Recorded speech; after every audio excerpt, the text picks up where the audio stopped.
Alright, everybody, we should be live for our monthly Game Dev Roundtable discussion here on the Game Wisdom channel. Each month, myself along with our panel pick a topic regarding game development and game design to have a little rant or informative chat about for an hour. And for this month's cast, we're going to be discussing the topic of getting and retaining players for a video game and some of the challenges that go with it. So, as always, I'm going to give the roundtable a chance to go around and introduce themselves. So, we will start with Tomo and work our way over to the right. Hi, folks. My name is Tomo Moriwaki. I've been a game designer for 24-ish years, and I'm a co-founder of a small indie dev studio called Hyperkinetic Studios. And there's a game we're working on internally called Epictavern presently, as well as a number of client projects. All right. And Jack. Hi, I'm Jack Mamias. I've been in the game building business for about 25 years. Currently, I'm at Impeller Studios directing a space sim combat game called In the Black. Okay. Hi, I'm Sharky. I have been a hobbyist since 2004-ish and went professional in 2014 actually, and working towards getting my first success. All right, great. And unfortunately, Richard couldn't make it, so he has the illustrious missing in action logo for his webcam over there. You might And need to make it a hair bit bigger. let's I see. see a hole there right next to Jack. Oop, yeah, I see it too. I'll scooch that around there. And Richard has quite an impressive career as well. Mm-hmm. Oh yeah. Definitely. And hopefully we will have him back for next month. But seeing as we have just about an hour, a little less for our discussion, let's get into it. And for the chat watching us, if you have any questions for our panel regarding this topic, let us know in the comments. So, this is something that Shark and I have been talking about a lot when it comes to getting people to play your video game. And I think let's start with that, because obviously that's the first step in this whole nightmarish thing called game development. And this is where we see from a lot of developers that it's it's always been that struggle of trying to get somebody, just get your foot in the door in their minds. We did the adventure game roundtable cast earlier this summer when we spoke with Corey and Lori Cole, Dave Gilbert, I think Amanda, and a few other developers. So I apologize if I'm forgetting your name. And one of the things that Corey and Lori said was just how hard it was to get new fans to play their games, because their names are very recognizable among the adventure game genre. But trying to get somebody who hasn't heard of them to play their games is like pulling teeth. So I guess the first question I want to ask, like going around the table here, is when you're thinking about your respective games, what do you think about in terms of just like getting the word out there, letting people like figure out who you are and what your game is? From our perspective, with respect to Epic Tavern, at least in most recent times, it's been pretty tricky. I think for us it was really important to start off with that Kickstarter campaign to get a certain number of people who have expressed interest and were bought into the idea. We were able to get about 1,600 people through that Kickstarter campaign, and from there we grew that as much as reasonably possible through Steam forums and Discord channels and whatever means possible. I think it becomes a lot trickier for the indie devs. Back when I worked in console and on bigger teams, you have this gigantic, well-funded marketing and PR department who spend, whose entire goal it is to, expand the reach and notoriety of the product. Mm-hmm. Yeah, I will echo what Tomo said. We started in the Black as a Kickstarter, and we started with about 3,500. So you have their emails, and you keep them you got to constantly be doing updates that is interesting and new on Kickstarter. You've got they bug you when you don't do, if you miss a month or you miss a couple of months, they'll say where's the updates, where's the game, so you really, they keep you on your feet. um but we're in an interesting time now where as from what I understand is your games can really take off if you get a streamer or an influencer to look at your game and play your game, and it's almost guaranteed to get you a huge audience because they'll bring their audience with them. And I think that's even more effective. Like I've had some big companies promoting my game, Activision, Ubisoft, EA, and like Tomo said, they spend millions of dollars in marketing. They have huge marketing and PR teams. They're working, 50 hours a week to get your name in everything. They have contacts and everywhere. They know people, and that's what you're up against when you're an indie game. You're up against not only all the other indie games that are out there. I mean, Steam did what, 75, 8,000 games last year, some huge amount number. That's just Steam, right? And never mind everybody else. You're talking tens of thousands of games are being released every year, and you're trying to stick your head out above and beyond those people, and you're fighting the massive companies that are coming out. um, our big thing is we are making a combat sim in space, and we've got the 1,000-pound gorilla in the room, which is Star Citizen. So that has kind of just almost sucked all the air out of the room. But we've managed the same through our forum on our website. Discord is really good because um, Discord is new. People are excited about it. Um, a lot of people are using it because it's free, and we've been able to easily get people on there and get them generating a lot more people in Discord than we did on our forum. So we've got a lot more interest on Discord than our forum. So for us, that's the main way that we're doing it. Well, and it's interesting. Sharky, you got something you want to add to that? Yeah, I mean, for myself, like we don't actually have anything specific because we haven't really gotten any awareness out there, but some things that we are working on behind the scenes kind of thing is working on contacting several streamers and YouTubers and whatnot, and trying to get them on board before before we're ready to even get content out there, kind of thing. um you planning on contacting press and many other things, and been studying and reading and filling my head with every bit of knowledge that I can that's out there, kind of thing. And not doing a Kickstarter though. It's hard. Kickstarter is brutal. Yeah, I hear that. That's one of many reasons why we aren't doing it. We did At least too. at this point. Yeah, and as like a really good serendipity for this discussion with Kickstarter is that I just did a developer interview literally last night at the taping of this live cast with a developer team working on this game Lightbreak. It was kind of like a musical based puzzle game. And as of last night, they were less than, I think, 3 days away from the end of their Kickstarter campaign. And they unfortunately have a very long way to go. And that's stressful. Yeah.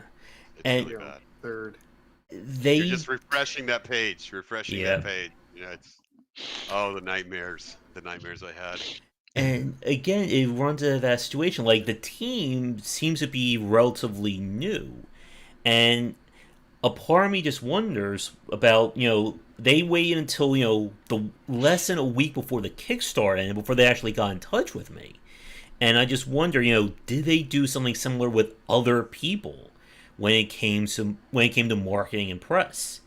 Because as each one of you knows, you gotta be doing marketing almost on a day-to-day basis for some of these games. Like what Jack said with Kickstarter, that if you go a few weeks or a month and there's no update, people are going to just be throwing emails at you left and right, going, "Where's the game? Where's the update? Is the game dead? Did you run out of money? Where's the game? Why aren't you responding?"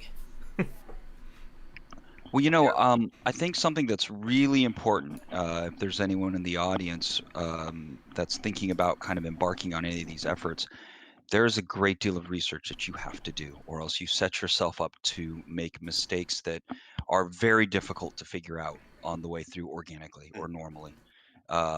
Find people, reach out to people. A lot of people are going to be out there willing to talk about what happened to them. I'm willing to talk about what happened to us.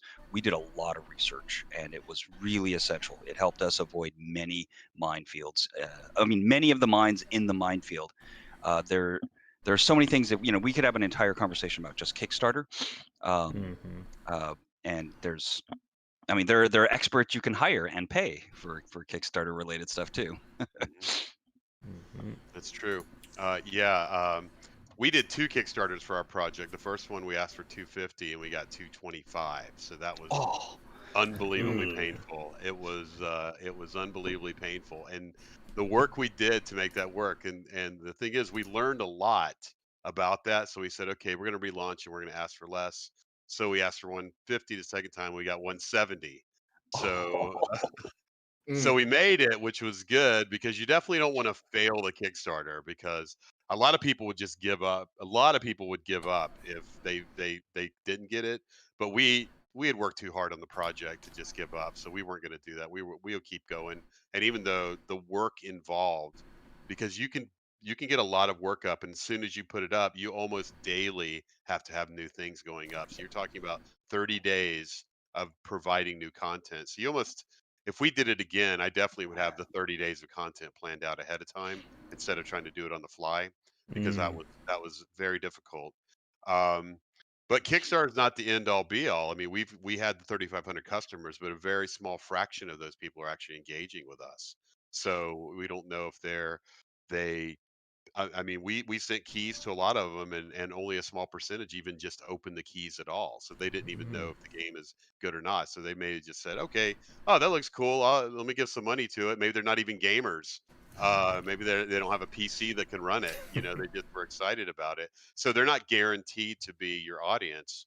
We did learn the thing that helped us a lot on Kickstarter is we did a Reddit AMA, myself and David Westman, on making space sims, and we could see a tick up as we were doing it. We saw it increase, and we got ourselves back on track when we did the AMA, and we were going down the second time too, but the AMA definitely got us back and got people excited about it. So that is a powerful tool for getting people to look at your project. Yeah, you mentioned Discord a few minutes ago. Discord we've been using with the Game Wisdom channel.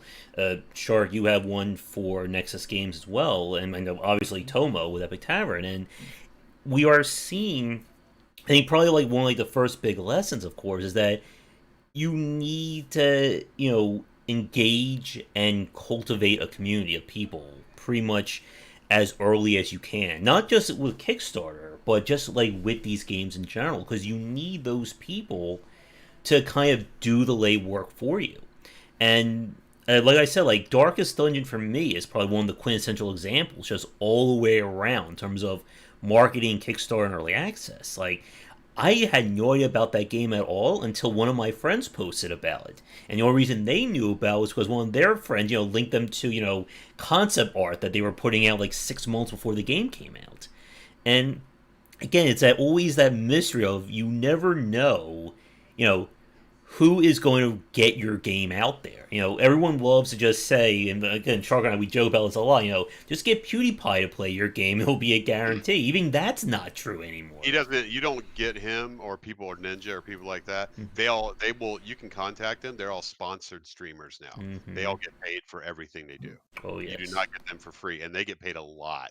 Oh, so yes. it's you need a marketing budget when you're dealing with streamers nowadays. And then half the time he will say, no, I don't want to play it. So you got, it's not just automatic that you have money and they do it. If the guys don't like the game, they won't touch it. Yeah, and I'm saying here just like playing like any game when someone sends me a key, no matter what. Well, I think the influencer market has gotten a lot more complex and nuanced over time. Yeah, there's a lot of what's the best way to put it? Like there's a lot of there is no guarantee, first of all, right? And Yeah. the more famous the streamer, the more it's a little bit up in the air about how things are going to go for you, and there's this upfront cost, right? Because of their fame, they can charge more. I remember I have a friend who started a company whose entire objective it is to kind of like moneyball a prospective client's relationship with a specific finding the right influencers to connect them with. And they're finding that quality of audience is just as important as size of audience, Yep. and audience match to your product. Overwhelming, right?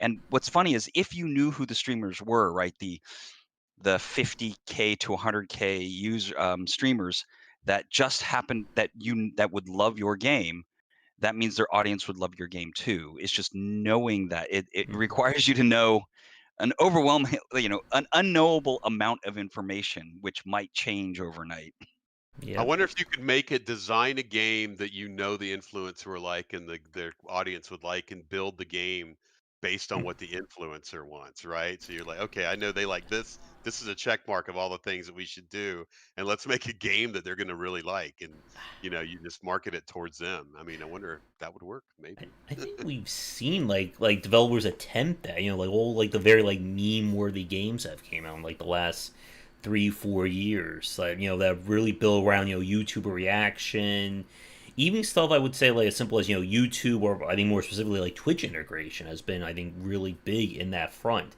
That idea that your audience can just completely screw your game up or completely help it. Yeah. But there's Go ahead. there's other kinds of Twitch interaction than that, because like if you look at like Magic the Gathering, their Twitch integration is where you can like hover over the screen over cards and look at cards in detail, and you can look at many different things as the player can. Sometimes you can look at more things than the player can as an audience member. Yeah, and it's worked. I mean, a friend of mine called it always build for broadcast. And they were just trying to keep up with the trends, right? This streamer culture, this game playing as entertainment is definitely a new and really kind of important facet to kind of keep in mind. But at the same time, it's not fair to say that that's the only way to do it. Obviously, there's plenty of games that don't focus on that can still be successful, but And a comment came up in chat a few minutes ago from Rat's Tail, who's getting a game mail, and he mentioned that, or they mentioned about, giving their key out to what appear to be influencers, and apparently they got their keys stolen. And that's another, or it was a fake person, and that's another thing you have to really watch out for. And like you guys were saying, with doing your research on these markets, about knowing, where these fans go. Like if you're making a hardcore dungeon crawling roguelike, chances are you'll want to be giving keys to somebody who only plays, I don't know, match 3 games, or is a heavy first person shooter fan. Because we have seen some of those stories kind of blow up. I remember there was something a few years ago when this company spent like a lot of money to get this female Twitch streamer to play their game, and she had like no idea what was going on, and like it just like was like basically like throwing money out the window for them. Yeah, I know, like, my experience with key mail is I had several people request the key for my last game, and the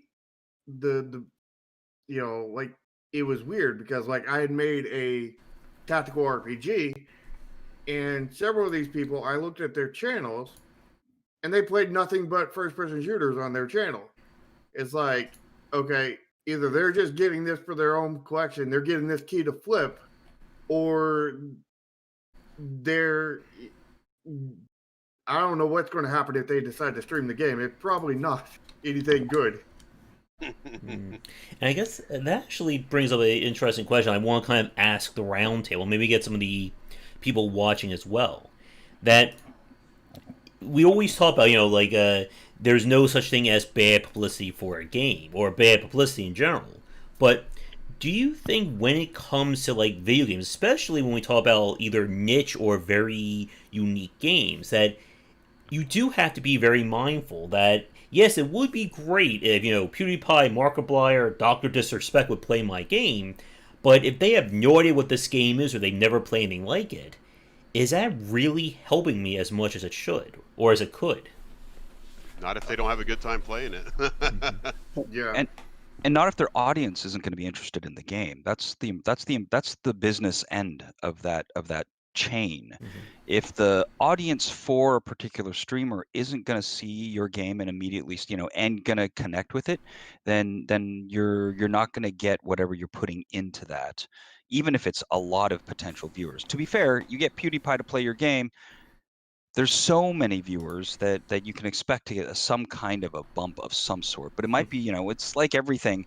How Jack was talking about it, only a small percentage of the Kickstarter users are engaging with them now. It's the same thing for us.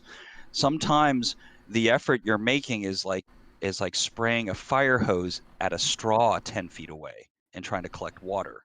Yeah. And so it has to be like, that's not out of the ordinary. It's one of the annoying truths about all these things, trying to gather users and playing the Yep. numbers game and trying to attract attention.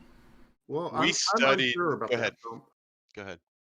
I'm unsure about that bump because, like, our guest, here a lot of times, Tim Ruswick, he, had game theory, stream his game, and when he went back and looked, he could see no evidence that they even streamed the game. Like, there was no bump, there was no nothing from that. And so, I mean, game theory is a pretty large channel.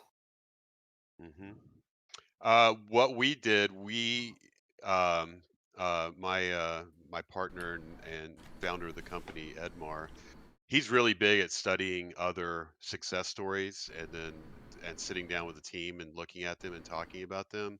And one of the most incredible success stories I've seen is for Subnautica, the way they did it. They gave a GDC speech too about how they got their audience, and they were a really small team, and they eventually got up to 2 million players, right? Which is, when they're selling the game at $20 a pop, you've got enough to, you basically made it. And they didn't go after the top streamers, they went after mid-level streamers and people that was looking for content to fill. Now, I had no idea how they found them. Maybe they're, I mean, there's a lot of people that are involved in that community, the Twitch community. I'm not. I'm one of the people that like to play games rather than watch games. And I think that's another issue, is that a lot of people today prefer to watch games as entertainment or something that's on their second screen while they're doing something else, and they're not as playing it as much. It's it's kind of weird. Yeah. And yeah, as Tomo was saying about trying to find that audience, Ratsail was talking about having trouble finding people who stream puzzle games, and this has been like another very challenging point because we can talk about the big name genres, battle royale, shooters, platformers, roguelikes. Like there is a very healthy market for those specific places. But when we talk about games that are either very small or have become like a niche, like adventure games, puzzle games, stuff like that, it becomes even harder to kind of get that word of mouth going.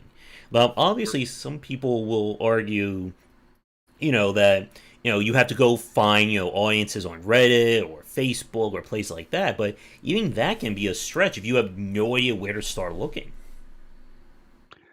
Yeah, I was feeling like right at the beginning of this conversation, one thing worth bringing up is this whole idea that indie developers, like, they have it pretty hard. There's a whole bunch of knowledge about user acquisition Mm-hmm. that they don't often get access to, right? Because the bigger companies have kind of like established intelligence on these topics that they build upon and have like departments to kind of service. And your new teams have to kind of, inevitably, we're heavy on the dev because you need the dev to go right to make a game. But those other facets are important, it turns out. So true. Mm-hmm. Yep. And it's always, again, like, very hard to get these people, or try to get like the word out about these games. And like you said, Tom, I mean, we've been talking with indie developers for the last 4 years. I've been doing even more than that before I started doing live casting. And I think consumers have that misconception that if you see a developer on Twitter, or you see somebody on one of my streams or on any stream, that they're, the super famous person that everybody's heard of. And it is completely the opposite. I spoke with developers of Lumo, which was this very interesting puzzle game. This was, I think, earlier this year, and their game, unfortunately, what did terrible. It got a lot of notice. I know a lot of people were talking about it, and then just like with a lot of indie games we've seen, it just nosedived.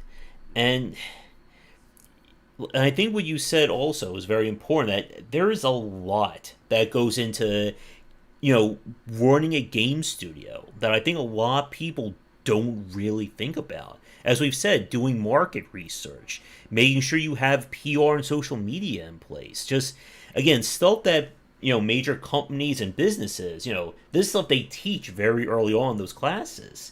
But if you're a game developer, if you just came out of college, getting an art degree and you're starting your first game studio, are you really going to know about market research just like right out of the blue? Yeah, I think there's an error of assumption there. You're not necessarily like you're making a mistake if you think you should be successful, Mhm. because there are essential parts of how to make this all work that you aren't Yes. necessarily ready for. That's Oh, right. yes.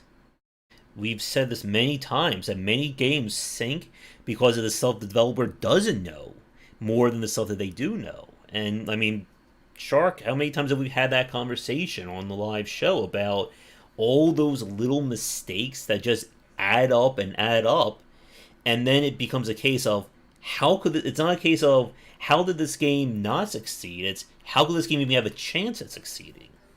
Ye- Yeah, and I think we're overlooking something, right, when we have this Mm-hmm. conversation. Just because people think that getting a lot of exposure should result in success, Mm-hmm. there is no substitute for a quality experience that matches the needs of the audience. And that is a very hard thing to pull off. Oh, yes. But every audience has different ideas of what fun is, so you're not Mm-hmm. going to please everybody. Yeah. One guy's trash is another guy's treasure, and that is Yeah, so true with games. Mm-hmm. and even if you can pull it off, doesn't mean you have a even a decent chance at success, because you can just fall right through because like your art isn't good enough.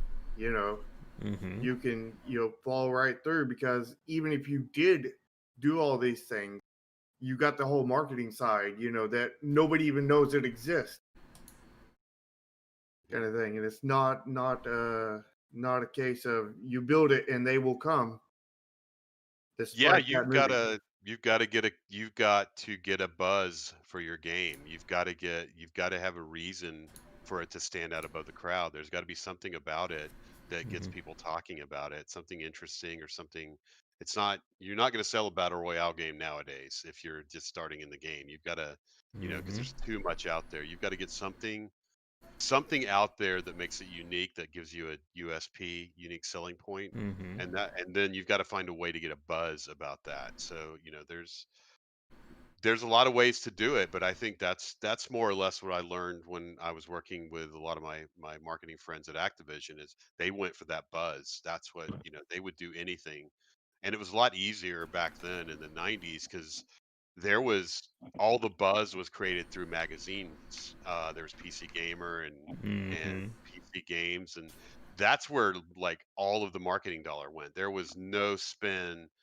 There was no internet back then, so there was no money spent on that. There was no money spent on television. No money spent. You see Blizzard games on television now during major events, and it was just a much different day back then. And also, it depends on a lot of games have a built-in audience, but I think that's mostly not necessarily with the game type. I think it's more with the IP.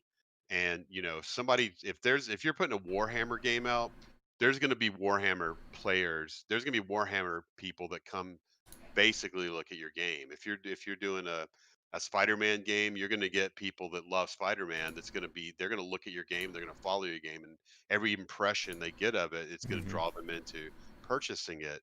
Um, I'm doing a game that's completely out of the blue, so it's a little rougher for us to get a name because, it's not something anybody's heard of, and we've got to climb an extra hill, make a game good and make a buzz. Mm-hmm. And for the kids or the younger people watching this right now, live recorded, yes, there was a before time, before anyone's ever heard of Twitch, Ninja, PewDiePie. It was the Dark Ages, right? I thought it was the golden age Yeah, myself. That's what we used to call it. we still need to have our anti-Fortnite discussion at some point. I'm ready for that. I got a lot of friends at Epic, though. I might have to sit that one out. As a quick time check, we've been going for just about 30 minutes. I know we have about another 20 or so minutes left, so I do want to switch to the other side. So again, we could talk about marketing for the next 2-3 hours. And I guess before we do, any final thoughts on getting people to play your game before we switch gears? I think transition is a good idea. And in a lot of ways, user acquisition is kind of a tough situation. Mm-hmm. Yep. So it's kind of nicer to move to the stuff that maybe we're a little more acquainted with, which is the retaining of users. That's kind of what all of us are about. Yeah. So to switch kind of our track then, when we talk about retaining people, this is not only about getting them interested in your game and wanting to play it, but also trying to keep them playing that game to see as much of it as you can. Because the chat's also been talking about people who buy games and never touches them. We have seen people who buy games and maybe play them for literally 15-20 minutes, and then that's it. Like, they stop playing. And it has been fascinating, and for any developers watching this, I would say do this as well. Look at the global Steam achievements for any game that you're playing, and just watch the drop-off rate in terms of kind of how quickly it goes down. Like, there are games out there that they have a lot of reviews, people, shout the praises to it, and then I look at the achievement list and it goes, basic achievement at 5 minutes in, 90% of the people play it. Next achievement, 30 minutes in, we're down to 38% of the people who played it actually getting that far. I know the masters of keeping you playing your game are mobile phone developers. Mm-hmm. Those guys, I mean, I really hate most of those games, but still I go back and play them every day because you're unlocking something on a daily basis, some reward that you get for you're being paid by the developer to check in their game every day. And I think I'm seeing that a lot more on games that I like War Thunder and World of Warships, where they've got you log in on a daily basis and they'll give you credits or something, and they do it with like a slot machine that every day you log in, and then there'll be a window that rolls, and okay, you get 100% bonus, or you get a 5% bonus, and then every 10 days they've got a golden circle around one of the chests, and they've got something like 30 million credits floating around in there as one of the things. So it's really an element of gambling, and the longer you stay on there, the more that you don't want to miss that day. So me and my friends who play War Thunder, we really weren't big War Thunder players, but now we log in every day, no matter where we are, so we make sure that we don't lose that potential to get those millions of credits. So I think that's a good way to retain players, is to reward people on a daily basis or give them something valuable on a daily basis. Um, One thing that we're banking on is we're putting the concept of progression into our game, that the more you play, the more cool items you'll unlock. So there's always something just out of reach that you want to get, that next big weapon, that next big component, that ship, that it's always out there, and they're always thinking about it, and they're playing and they're grinding to it and grinding to it. And they're going to come back, and they're until as long as you keep them, as long as you keep that carrot out there in front of them, I think they're going to come back, and they're going to, as long as you've gained players in the first place, I think you can keep them if you can keep them going after something like the long game. Mm. And yeah, and to Rat's comment about his game being 45 minutes long, we do need to have that discussion at some point about like micro games or short games and how they affect the market, how they can have a market.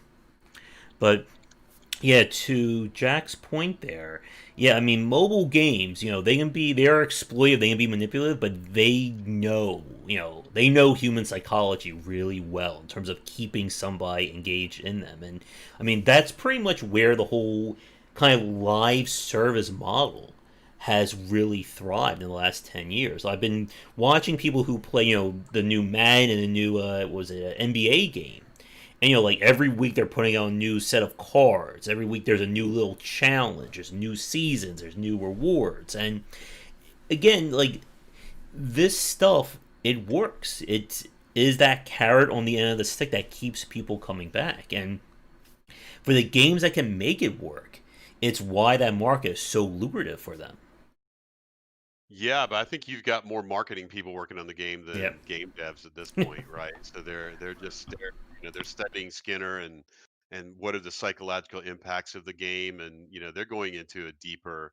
They've got an advertising or marketing team that's telling you this is what we have to make these people come back, and they're all feeding off each other. I mean, most Yep. mobile games, sadly, they're all exactly the same game. They're all that tycoon game that you build a building and then you get the first day of stuff for free, and then when the good stuff starts coming in, all of a sudden it's like it's going to take 2 days of time for it to come in, and push this pretty green glowing button, and now we're gonna now it's going to cost you a little bit of premium dollars to get that. So they know how to work you, they know how to manipulate you, sure, for sure. And I could go on a rant about some of the mobile games I've played, some of the ones from Japan that, you know, they are like going like up above and beyond what we see from like the Western mobile developers. But we do not have the time to get into that tonight.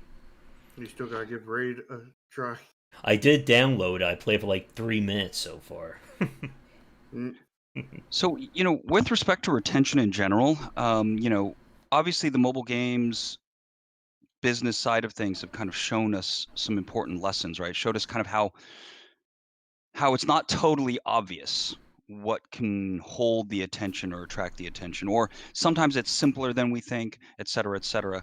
So observing that and trying to come up with kind of like a grand unified theory for how you keep let's boil down retention to having the player pay attention for longer.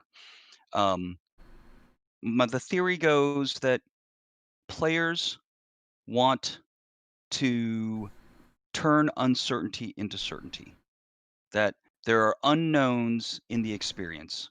Now, they can't be completely unknown because that's just chaotic. If I don't know what I could hope to get out of an experience, then I'm not terribly interested. So a product has some promise associated with it, and then there's some amount of uncertainty. And then the play experience needs to create a uncertainty realization pattern that feels good, like a daily login, right? Especially if it has a wheel that you spin and you get some reward out of it. There's something simple and nice about that. It's worth it because it doesn't cost you much. Now, the different experience starts turning into, well, I'd like you to play my game for 4 hours today and play it for 4 hours tomorrow and play it for 4 hours the next day. There needs to be enough uncertainty for you to browse and turn into certainty, and you need to learn about the game systems. Like, it's like all this stuff starts in our long form play experiences. As players, we know what it's like, that there's stuff about the game that we want to understand better, and by playing we get that thing that we're looking for, and then we play for a super long time. Let's say it's Civilization, you do like 30 turns or 300 turns, and it's 4 a.m, and then you wake up that next day and you're like, I think I should do another turn, right? You creating that feeling is the essence of retention, I think. Yes, absolutely, good points. And yeah, like always giving that player, the next thing is very important for a lot of these games. I know, like for myself, like one of the big metrics for me when I play games is, can I see where this is going? Is there enough guesswork or enough things in this game that I can go, I don't know, is the next fight going to be, the fire world or the ice world? Or is this game that, I play for 5 minutes and I know they're just going to repeat the same 5 minutes for the next 5 to 10 hours, and I'm like, why should I bother? And when I say the thing, or I say next thing, that can be anything. It can be story, it can be gameplay. It's just something new. Foreign and Chad brought up, of course, the Biome of Isaac, and that is definitely a quintessential example from the roguelike genre, that every time you unlock something new, it changes the game. We're seeing the same thing with Hades from the Supergiant games, that they even go as far as that the story grows the more you play it. So they're hitting you with, from both ends, with story and gameplay changing. I think another way to kind of describe what I was saying, right, is take it from the how much it costs to make or develop. You should be thinking about your systems and creating depth as this idea that you're buying gameplay time, interesting gameplay time for the player at a discount.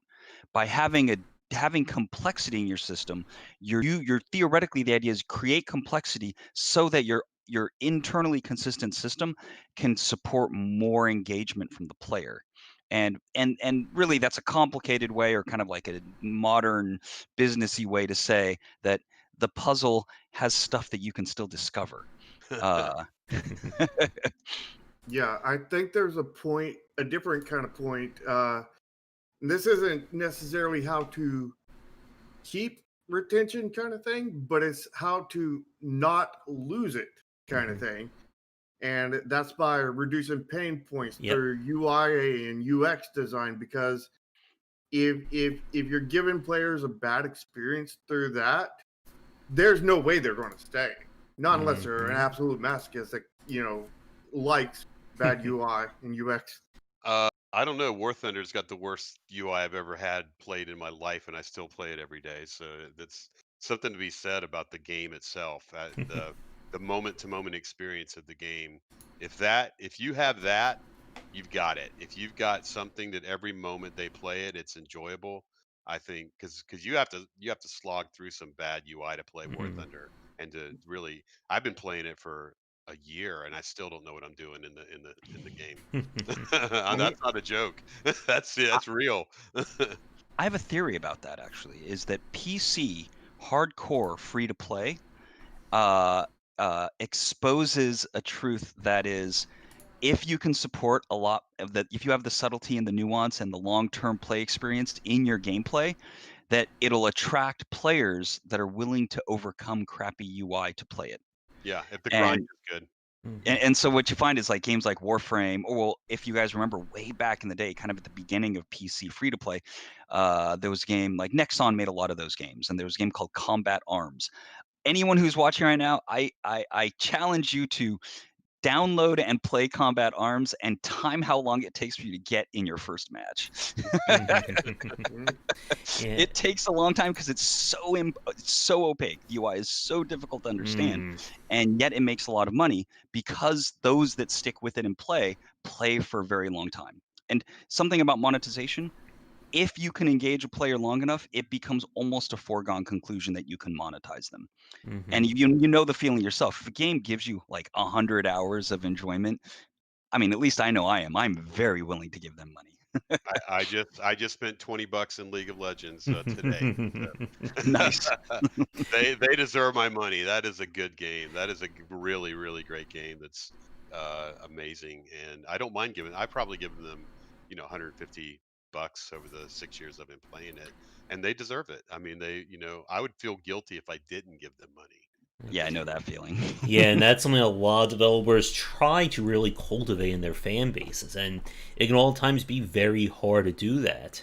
And to Shark's point, again, like talking about this whole idea of pain points, I think it's very interesting what Jack said about kind of like the games that have annoying elements, that have those, rough patches, but there will be people who will put up with that. As you said, like if the gameplay is so good, who cares if the UI is a little rough? Who cares if, I have to click on 5 screens when they could condense it down to 2? And I think there's always that line you have to be aware of as a developer of, how much do I push the player in that aspect? Because again, like for my audience, especially for Shark, when we do our indie dev showcases each Wednesday night, we've looked at games that the second you start it up, it's like getting punched in the face with like red flags and mistakes to it. And in some cases, we've played those games and there are surprisingly good parts to it. But then I always say, how many people are going to get past that to find, the diamond in the rough? There are two variables, right, that you need to balance against each other. One variable is how clear is the promise, and so people that are interested and have a possibility, potential for liking the experience, how many of them can recognize that about your experience? And then the other variable is, at what point am I too frustrated to continue? Yep. Right, and so if one is sufficiently high and the other can't catch it, you're totally good. You can have the worst UI ever, provided your experience is just a tiny bit is clear enough and a tiny bit and good enough to keep you in there. Or you can do with like a lot of mobile games where they kind of cheat that and say, we're gonna give you all these numbers and stats. You just click auto equip, and you don't have to ever look at any of that ever again. When convenience is huge. Oh, sorry. Go ahead. No, I was going to bring up War Thunder again, and that believe it or not had neither when I started. It was the UI is terrible and the experience literally for the first, I would say, 20 hours is nightmarish. You have to start the game. You don't know what you're doing. You go in with a tank. You have to wait to get into a server, and sometimes it's 3 to 4 minutes. Then the load up screen is another couple of minutes. You're 5 minutes into it before your tank is ever in the game. Then you've got 2 to 5 minutes to roll from where you're in the safety zone to where you're in battle, and you can get one-shotted kill. And that happens a lot. That is, but still, that game, they show you they've got 80. Anytime you look at when you're playing, there's 80,000 to 90,000 people all the time on that game, and you can always get a game going on it. So I don't know what magic wizardry or chicanery they did. They found a nice little them and Word of Worship, at least for me, found a nice, enjoyable little fun experience that you can just jump in and play for 30 minutes and then jump out, and you can jump out at any time. So for me, that definitely makes a difference as opposed to when I jump on a console game and you're kind of stuck playing it until you get to a certain point and then you're going to get out, because I would not.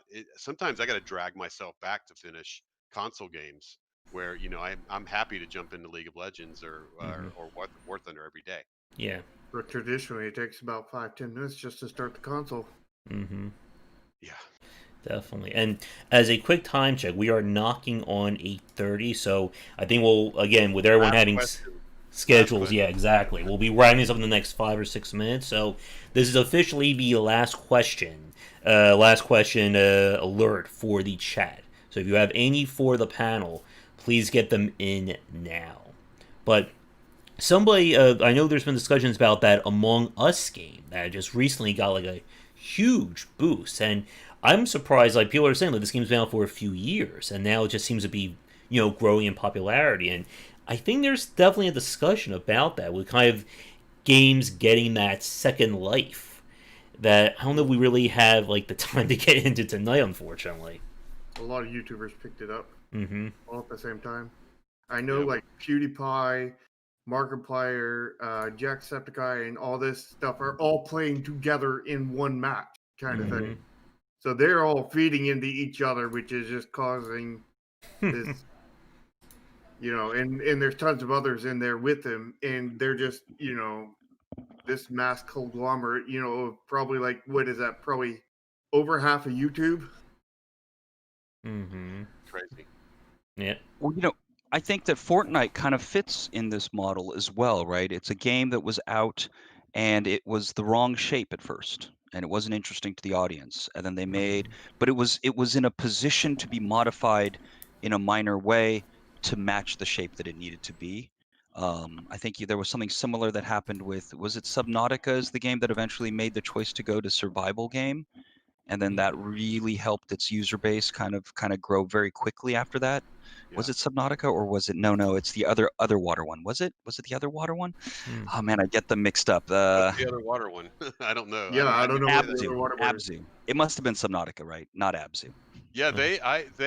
they had a slow build on Subnautica. There was nothing overnight success with them when the guy gave his speech. It was like they each little part they just kept putting a little bit of content out, and they a little bit here, a little bit there. There was always some right around the corner. There's always Mhm. some thing they release, some animal or some item, and they would see a huge spike in people that play, and then it'd fall off.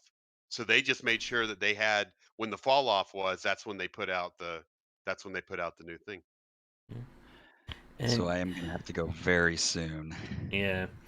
And yeah, again, like this is another one of those topics that we could spend hours discussing. Like this is something we can certainly come back to. And yeah, we'll need to for the chat watching, if you do have any questions or if you have any topics for us to cover in a future roundtable, please let us know in the comments below. So I guess to kind of pull this all together, I guess we'll go one more time around the table. Any final thoughts you want to share about retaining or maintaining? Go ahead. Find mid-level streamers to play your game. Yeah, mid and low. I think just to kind of reiterate kind of what might be this kind of a grand unified theory of game design and the way users work that I've been working on. Create a good puzzle for players that goes on and on and on. You only have so much resources, so you have to somehow make your time create more gameplay. Can 1 hour create a minute of gameplay? Can 1 hour create a second of gameplay? Can 1 hour create an hour of gameplay? And as you get closer to the 1 hour creating 1 hour or 1 hour creating 10, at least now you're in a position to occupy their time, and then at least you're left with the next question, which is how do you attract them to actually spend that time. I think a lot of games run into the difficulty that you can't actually play it for that long. All right. Jack, Shark, any final points? No. I think Tomo summed it up pretty well there. Yeah, agreed. Yep. Oh. All right. So I think with that, we'll wrap up our roundtable. I'd like to thank the panel. I'll give you guys a chance to do your social media buzz in a second. For everybody watching, we do these every month, and we're going to shoot for another one next time. So be sure to come back. Again, check out the Game Wisdom Discord down below, as well as all the links to the various panelists. But we'll once again go round, and this time we'll start with Shark and work our way back. So for social media, where can people find you or your current projects? You can find me on Twitch. You can find me on YouTube, which I just started streaming to, and you can find me on Discord, most definitely. You can definitely find me there. That's where I'm the most active. And also, when we have a test version where you can play test my current game. All right. And Jack? Impellerstudios.com, and we've got a beta coming out pretty soon. So come play it. If you jump onto our Discord, we'll probably give you a key. So. And Tomo. And you can find me at our Discord channel is discord.gg/epictavern, and we stream development 3 times a week on twitch.tv/epictavern. And we have a at Epic Tavern Twitter, and I think we're at Epic Tavern on Facebook too. I gotta watch that. I'll be there next time. Awesome. And for those of you watching this live or recorded, there should be links to everybody's information down in the description. But that will do it for our roundtable. So again, gentlemen, thank you so much for attending. I think this was a lot of fun, and I'm sure we'll be talking again next month. Bye. Bye, guys. All right, until next time, everybody, come back for daily discussions on game design here and on Game Wisdom, where it's in the art and science of games. Until our next talk, have a great night. Take care.